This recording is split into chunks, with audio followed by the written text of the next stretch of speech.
so what must you do here today? And I said, no, I have to talk to the people. He said, oh. I said, Sissy, but I have to talk in English. Do you think I will be all right? She said to me, just use all the English you know, you will be okay.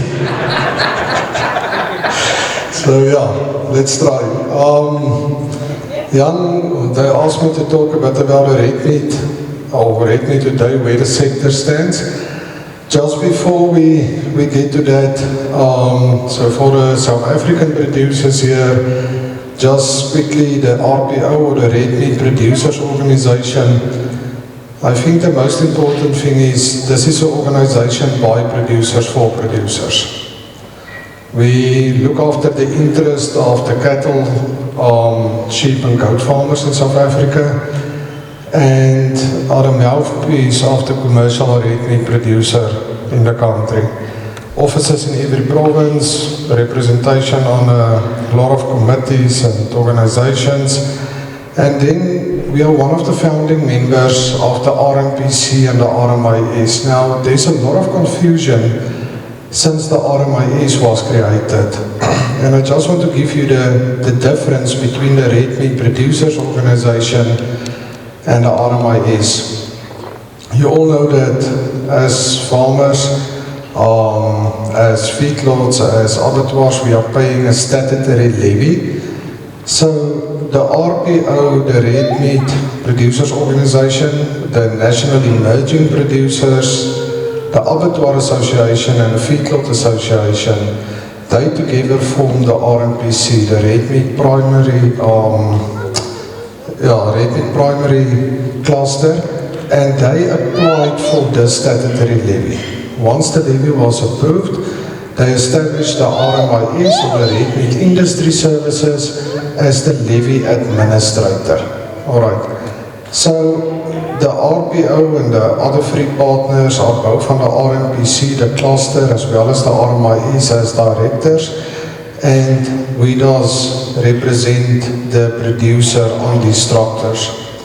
I'm showing this to you because this is quite important to realize that the RMIS did not replace any of the previous structures. It is just a new structure in the place of the old RMIF. I think some of you might remember the Red Meat Industry Forum. So it's a place of the Red Meat Industry Forum to administrate the statutory levy. Then just in terms of the income of these different organizations, quickly, the RPO's income comes from membership fees. So at the auction or abattoir, they subtract 0.15%, or in some provinces it's 0.25%. So that's the membership fee that the RPO gets. The RMPC, or the cluster, does not have any income. The full members fund it, while the RMIS received the statutory levy. So the statutory levy does not come to the RPO, it goes to the RMIS, and from there they roll out services. Alright, that was my story about the RPO. Since I'm working there, I must inform you. Let's get to the red meat sector. What does the red meat sector comprise of?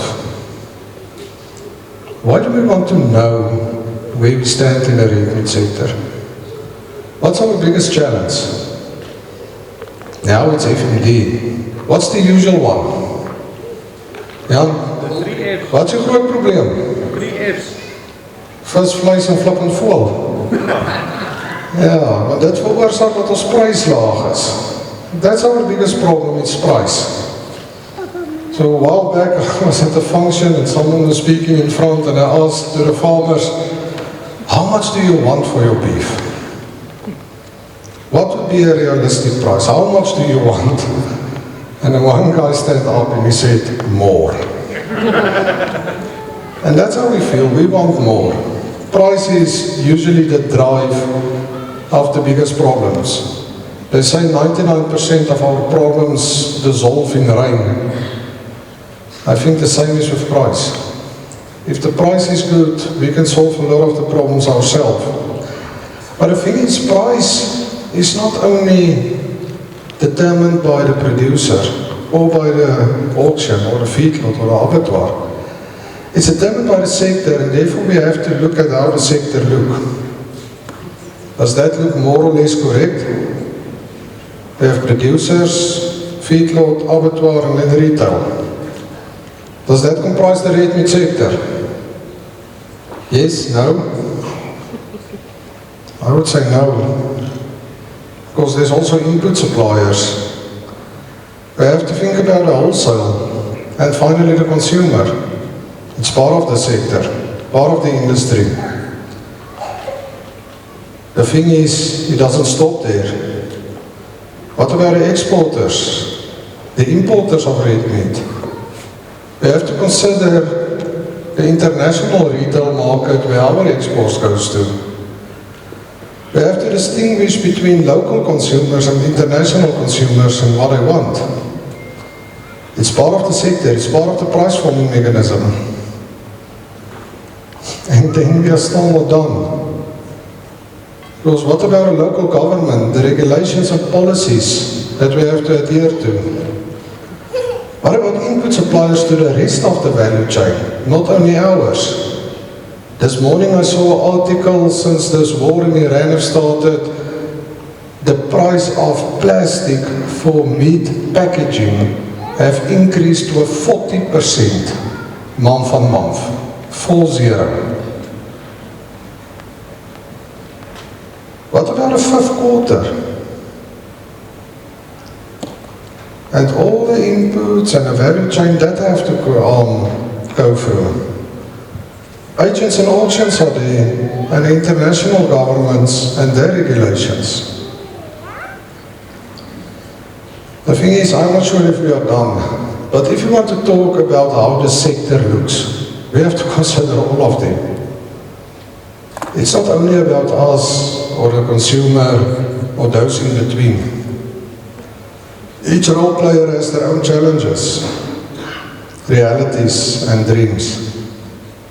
They all have to make profit at some point. Otherwise, this whole sector is going to fold.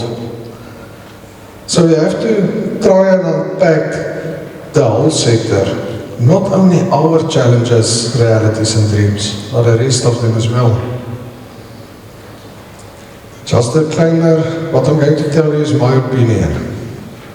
And if you think that is just my opinion, you are correct, because I cannot share anyone else's opinion. But this is what I think. Let's talk about the input suppliers in general, not only of the farming inputs, but also the rest of the value chain. How do we define them? Someone will have to pay at retail prices, while the transport is my responsibility as well. We don't like them because they are expensive. They don't always meet our needs. They do not always give the discount I want. The thing is, there's 3 types of suppliers that we have to consider. Agri-inputs, chemical and biological, and then hardware. If you think about agri, that's feed, for example, largely price dependent on environmental factors. When it's a good rain season, maize price is low. If it's dry and we need feed, the maize price is high. If you think about chemical and biological, it's mostly supplied by multinationals. What happened to the oil price now? Same will go through for fertilizers, etc. as soon as there's a war. What happened in the rest of the world influence us. Same for medication. Most of the medicine companies is multinationals. Head office want to price the products in dollars. And the reps here in South Africa is struggling to sell them because the dollar price and the rand price doesn't really compare, especially when the rand is not that good. What are going to change in the sector? New technology, we see it daily. But prices will not decrease relative to inflation. We saw it. Even though things work better and faster, I do not think we will see decreases in price. So it's a challenge to us. Let's talk about agents and auctions.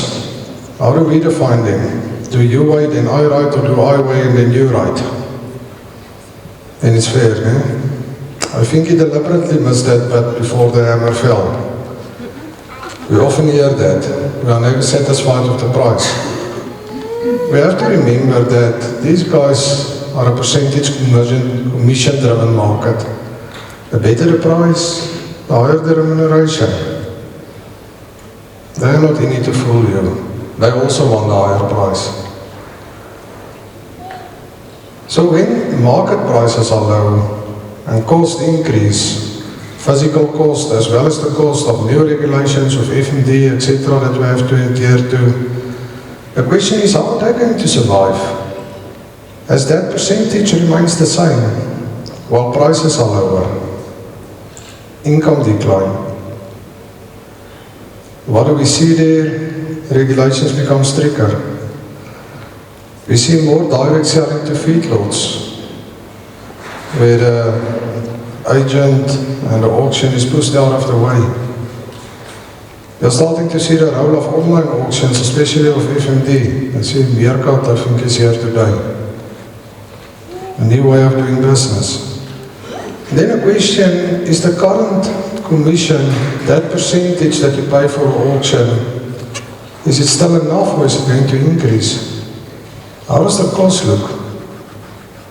Something we have to consider if we want to talk about a sector. Let's get to feedlots. We see a feedlot as our biggest enemy, but also our only client. Strange but true. In terms of feedlot, we have to remember high risk. It's an intensive system, morbidity is high, mortalities can be high. Feed conversion rate, average daily gain, volatile carcass price, market demand, border closures. There's a lot of things that really increase the risk of this business. High risk. In terms of South Africa, our producers and the feedlots are highly interdependent. And one cannot go without the other. Not at this stage. Yes, you can feed your own cattle. And sometimes it will work, but other times it won't. And if the feedlot is not there, where are you going to send it to them? We have to think about the FMD situation. And really big feedlots that are currently considering or reconsidering their business models. They want to diversify locations. Instead of feeding 120,000 head on one property, they now want to move it to 6 different locations of 20,000 per location to diversify the risk. What's the cost of this exercise? Because suddenly the feed mill is not on the property for 120,000 animals. Feed have to be transported. Animals have to be transported. Feed stuff has to be transported. Will that cost be recovered from the producer or from the consumer? Depends on the way the market is driving. But at some stage we are going to have to pay for it. And if we don't have it, where are our animals going to go? So in terms of changes and developments in the market, feedlots are implementing stricter rules on origin. They want to know where the animals come from. I had a personal chat with a farmer about traceability, and he said he was on the auction. He did not have some type of traceability and GLN number and what else in place. He said, and the calves on the auction without proof of origin received at average 7 rand per kilogram less than those with it. 7 rand per kilogram. Maybe it's FMD at this stage, but it's something that will not go away. They're also going to get more picky in terms of the type of animal they feed. I'm a stronger believer that you can feed all types of cattle profitably if you feed them in the correct way. The thing is, if you are dealing with 120,000 animals, you want to treat all of them the same. You cannot treat 5,000 here and 20,000 there on different diets. They're going to discount more and more on the animals they do not want. Feedlots will become picky. Type of animal, where it comes from, etc. Things that we have to consider going forward. What about abattoirs and exporters? How do we define them? They set a price, do me in with the cold white, and they do not share the profit on the 5th quarter. Laksans. Question is, if they are not there, how do we convert our commodity to a product? Because that happens at abattoir. They must be there. They must survive. Over the last 4 or 5 years, we have seen too many abattoirs close down. Some big abattoirs in the Northern Cape especially, that couldn't survive anymore. Why don't they survive? The first question is, do you push or pull a chain? Because we are talking here about a red meat value chain. Can you push a chain? Impossible. So why do we push this red meat value chain in South Africa? And how does this work? What we actually want is a pull effect. From the consumer side, quantities must go down to the producer side through all the steps. And the abattoir must get an order for 100 or 200 or 1,000 carcasses. And he must be able to tell Pick n Pay or Shoprite or whoever, I will supply that next week. Can he do it? He can't. Yes, those that are coupled to a feedlot can. But the rest can't. Why not? Because Monday, Shoprite calls him, they say, can you supply me with 500 cattle or 500 carcasses next week? And he said, I'm going to give my best. And then he starts to call the clients that normally slaughter at him. The big problem is, Shoprite also calls the neighboring abattoir and asks if you can supply me, because they do not know if they will get it here. Now everyone is starting scavenging around for carcasses. And Jan said to the abattoir, I'm satisfied with your price, 65 rand a kilogram. Monday morning I will deliver 50 A-grade heads that you can slaughter. On Sunday afternoon, another abattoir calls Jan and said, I will give you 66. And Jan takes his animal to that abattoir. This one that offered 65 and we already promised your animals, he just doesn't show up. Is it the truth? It is. So now the abattoir is in a situation where he has to slaughter for the week before he can start to market what he has to the retailers. So where does the power lay in? At the retailer side, because all the abattoirs is in the same position. Everyone's coolers is full. If I don't want to pay you 66, I don't. Because somewhere I will get it for 65. You cannot push a chain. Various cuts, various markets. That is the thing that have developed over the last decade or what with deboning plants at abattoirs. And it actually increased the value of our carcasses. The problem is that there's a lot of cuts that we are struggling to sell. Currently again, especially on sheep, in the sheep industry. Beef, works a little bit better in terms of stewing meat, etc. But when you look at sheep, whole legs of lamb and ribs, there's no market for it.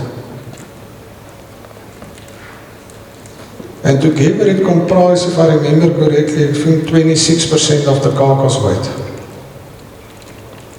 And I can't sell it. Last year when the carcass price for lamb, the carcass price before VAT was at 110 rands a kilogram. I could have purchased frozen A2 ribs at my local Spar in Pretoria for 60 rand a kilogram. They don't know where to go to with it. Consumers do want red meat, but they become picky. When they buy it, they want quality and quantity. Stricter regulations in terms of the abattoir sector as well is becoming more and more difficult. Luckily, we are not in Europe yet, because then it becomes a whole other ball game. I've been to a few meat plants, processing plants in Europe, and the interesting thing is the hygiene standard of a meat packaging plant in Europe is more strict than that of a hospital theater we get operated in. That's the food standards in Europe. Exports, again, high risk, low reward. If you talk to the exporters and you hear the stories about freights that have been turned away because there was some problem, the cost associated with it, the price that they actually get for the product to the markets that we as South Africa is currently exporting to. We are exporting to get meat out of the market to keep our local prices higher. We are not making a lot of money from exports. And then marketing issues. I think one of the questions I get the most at the RPO is farmers who call me and they are furious about the AB price or the B price or the C price. Because the average price we report as 60 rand and then they only get 50 rand. We have to understand the marketing challenge when it gets to these animals. Abattoir have markets for A-grade animals. That's what they slaughter. Take Beefmaster in Kimberley, for example. They are linked to a feedlot and they slaughter primarily A-grade animals and have markets for it. But they also do private slaughter, mostly C-grades. But now I have my own little feedlot on the farm and I slaughter at Beefmaster. So I arrange with the abattoir that I will deliver 50 or 100 head of A-grade fed calves. And when it got there, after 100, 97 was A's and 3 were ABs. And then I get my price for the A's, but the AB price is way under the national price. Why would that be? Because that abattoir has nowhere to go with that ABs. You have to go and look for a specific market for those free carcasses, that 3% of your fry that have landed there today. It's an expensive exercise to get rid of it. And we have to keep that in mind. So changes and developments. We have to start to talk to abattoirs to deliver constant supply. Because if we can to start to push this chain, negotiations to the consumer will win better. We already see price differentiation on contract deliveries. Where abattoirs sell or sign contracts with farmers to deliver fixed amounts every month or week or whatever, especially with groups of farmers. And they do receive a better price because they can start to pull the chain and they do not have to push it as these quantities are guaranteed. Second last, the retail sector. when we walk through a supermarket, we say the meat is not selling because the retail just charges too much for it. And that is why our price is low. Consumers don't buy because the price is too high, and then through the chain the product doesn't sell and our price is low. Ladies and gentlemen, it doesn't really work like that. There's a lot of things in terms of the retail we have to consider, in terms of the different cuts, what I sell, what I don't sell, the cost associated with it. But what I can tell you, when a retail price drops, your price is going to drop as well. When we look at retailers, we have to consider the type of retailer. Woolworths, for example, is the price I mostly get from farmers. Photos. And how is this possible that lamb can cost 300 rand or whatever? Does Woolworths want to sell meat? No. They have to do it. And if the lady or a gentleman is willing to pay that price, he will pay it. But they are expensive because it's not a range that I really want to keep. We have to think about what consumers want.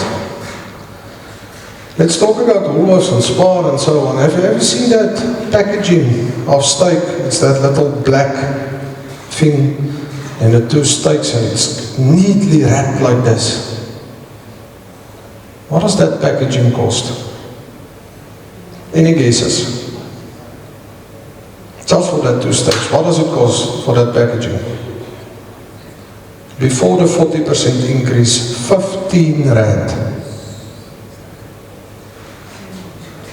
So now you see this little steakie there, at 160 rand a kilogram, it's a 500 gram steak, it costs 80 rand, and you think, a lot of money, eh? Small piece of meat. Now take that 80, then you take off 15 rand for the packaging, then you get to 65. Then you take away the VAT. And then you recalculate it. And suddenly it is that expensive anymore. But consumers want that packaging. And then what happened to the unsold cuts? I told you about it ribs earlier. Developments, supermarkets are conducting more consumer research. Who of you have a Woolworths card and a Spar card and a Checkers card and a Pick n Pay card? Why do you have it? To get discount, because if you don't have the card, you don't get a discount. Do you think that's the reason? Bullshit. Research. You must see the research that come out of those cards.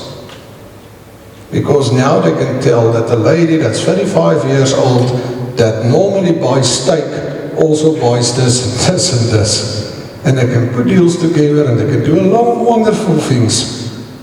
There's research. It's amazing. And part of that research is what products sell when. And from that card, they actually realize a butcher knows it, but supermarket chains doesn't know it, that legs of lambs only sell during Christmas. And they realize, but we have to do something about this. And they take the rump of the boat, that little piece of rump of the leg of lamb, and they market it as a lamb steak. And suddenly it works. The rest go for society blokkies. Supermarkets is doing a lot of work to sell our product. Innovation, think about that lamb rump, it's innovative. Demands for the type and origin of the product will increase. Consumers want to know where products come from. And in South Africa, we are largely still a commodity-driven market. Meat is meat.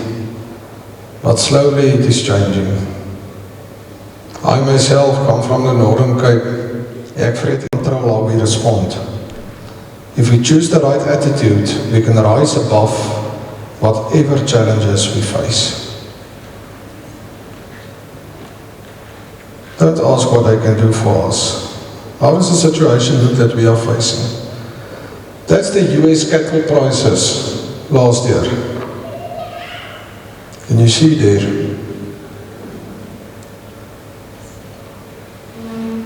It's between 94 rand a kilogram and 158 rand a kilogram per carcass.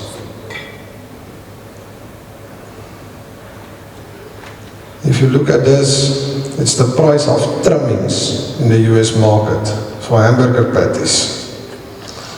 It is 167 rand per kilogram wholesaler price for trimmings. The global beef price index is in an upswing. The international markets look well. Why? Because cattle numbers worldwide are decreasing at a tremendous pace. The previous years wasn't good, and now we're at a point where we have quite a meat shortage in the international market. If you only look at Australian cattle slaughter numbers, they are part of the top 8 herds in the world. Look what happened in 2025 and expected for 2026.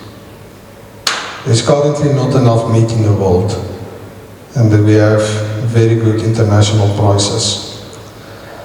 When you look at South Africa, last year is that top blue line for A2 beef carcasses. It went very well.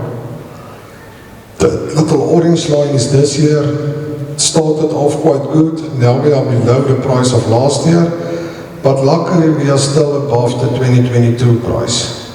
Because 2023 and 2024 were horrors. If you look at the 24 price to the 25 price, it's difficult to see that we are going to get more than last year. But hopefully we will again move closer to that line if we can get a fuel price a bit lower and the economy growing. Wieners look quite different. This year wieners is more expensive than last year, all thanks to foot and mouth. You can get a lot of money for your calf if you can sell it. But last year was also better than the 2022 price after the last bad year. So our local market for the last year or two, it improved quite a bit. Let's look on the consumer side. This is food inflation year on year and month on month. Meat inflation, and that's not only red meat, all the meat, 11% increase year on year for March. Month on month you will see that it actually started to decrease as our carcass prices started to decrease, so we will see that price coming down a bit. So meat is expensive. If we look at a contribution to the total food inflation of 3.6%, meat is over the 3% of that 3.6%. And now we get to the nitty-gritty. In South Africa, on the cheapest, more or less healthy diet, it costs you 387 rand per month to feed a family of 2 adults and 2 children. Ja, ek weet, jy vreet dit in 'n week op aan chops. Maar hier is gemiddeld vir die land.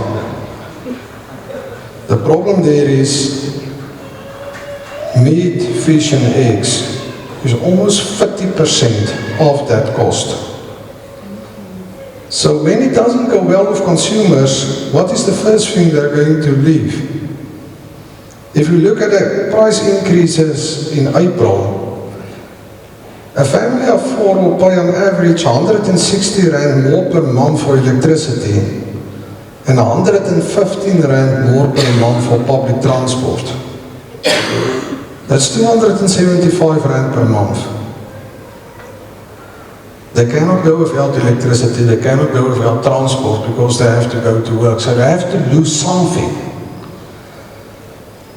If they do not buy 2 kilograms of onions, 2 kilograms of tomatoes, 2 heads of cabbage, 1.5 kilos of carrots, bananas, and a 2 kilogram pack of chicken, together that costs 275 rand. That's the amount of food that I have to give up to buy electricity and go to work. What will be the easiest food to give up? The most expensive one, because then you can buy more maize meal.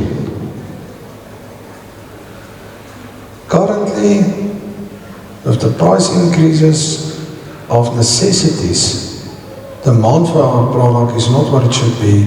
Our borders is closed for exports, and therefore we see the drops in carcass prices. So now what can we do, given this whole thing? We have to identify opportunities, even amidst the risks. If our attitude is correct, we consider the correct thing in the long term. The first one is to identify the correct markets, local and international. We have to work as an industry harder on determining where differentiated products need to go to in South Africa. What can we do with lamb wraps to sell them? International markets, we have one massive opportunity.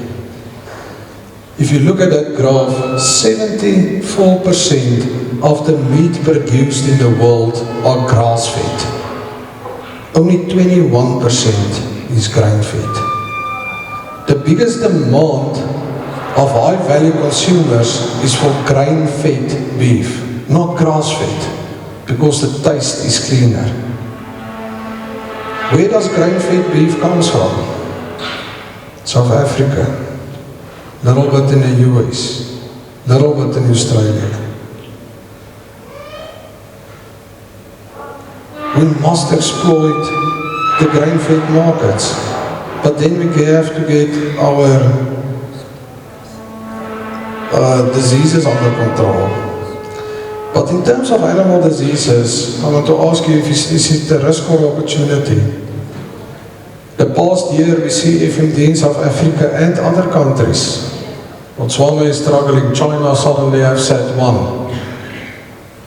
We saw lumpy skin. In the UK, police have to go in to vaccinate animals against lumpy skin.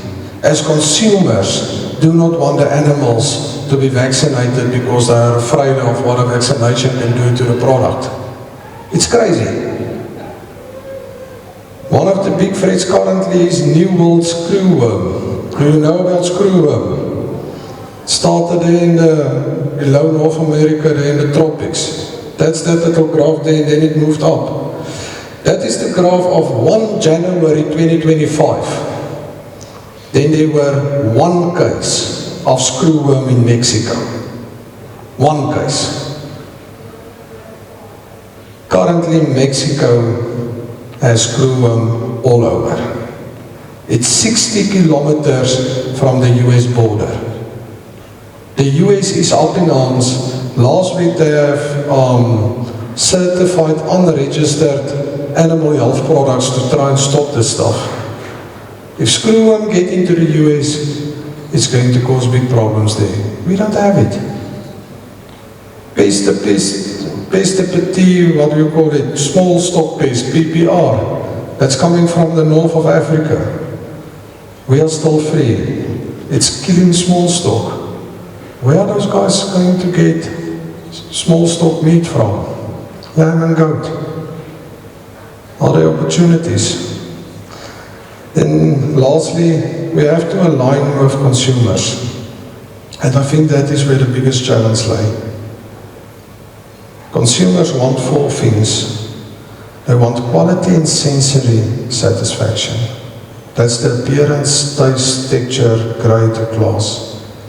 And the big thing here is it consistent? Prof. Johan Willems always said, when he asked his wife if he must buy chicken or steak to braai, She said, no, rather buy chicken. We know it's going to taste cock. If you buy beef, we are wondering if it's going to taste cock. Consumers want consistency. We need grading. We need to prove it. Safety and health. Health and nutrition, labeling, certification. Can we guarantee what we say on the package? I'm asking you. You are the first step in this value chain. Have you ever went into a supermarket and read that label and everything they claim? And that meat might come from you. Did you also follow that product through the value chain? Can they guarantee what they promise in terms of safety, etc.?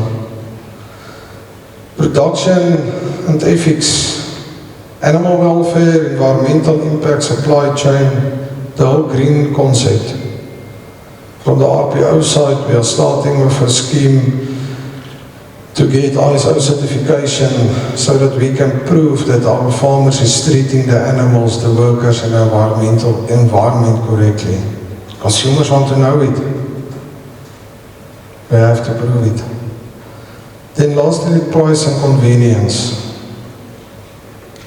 I don't know about you, I'm not really this green type of person. So in Bloemfontein, we had municipal waste removal services and we throw everything in black bags and they take it away. Then we moved to Pretoria and suddenly there's a black bin and a green bin for recycling. And we don't even have to separate the stuff. All the tin, glass, plastic, paper, you just put in the green bin, they separate it afterwards. Start to separate your trash and see what we are wasting. I could never understand why consumers are getting excited about paper bags and stuff. If you start to separate it, and you see what is trash and what is plastic, you start to grasp this concept. Why butcheries are again starting to fold meat in wax paper? Because consumers want it.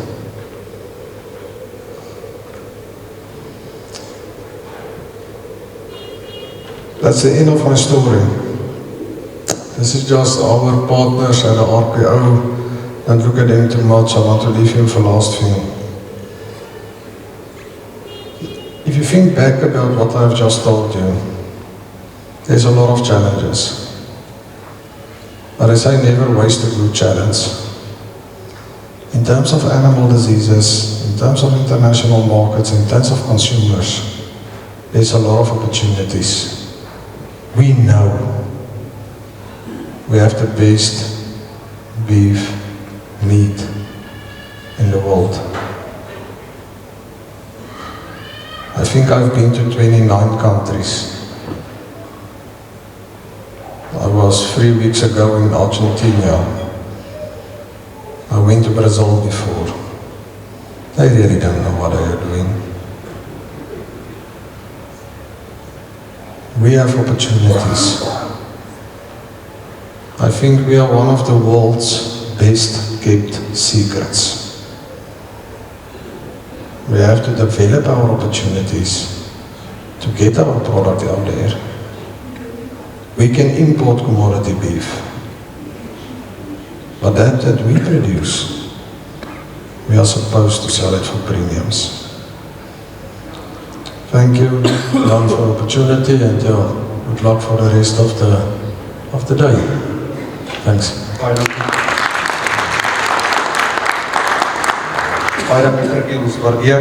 Thank you very much. Lots of food for thought. I think we, like Frikkie said in the beginning, the challenges and probably our biggest problem is price. We just want more, and it is what it is. Once you receive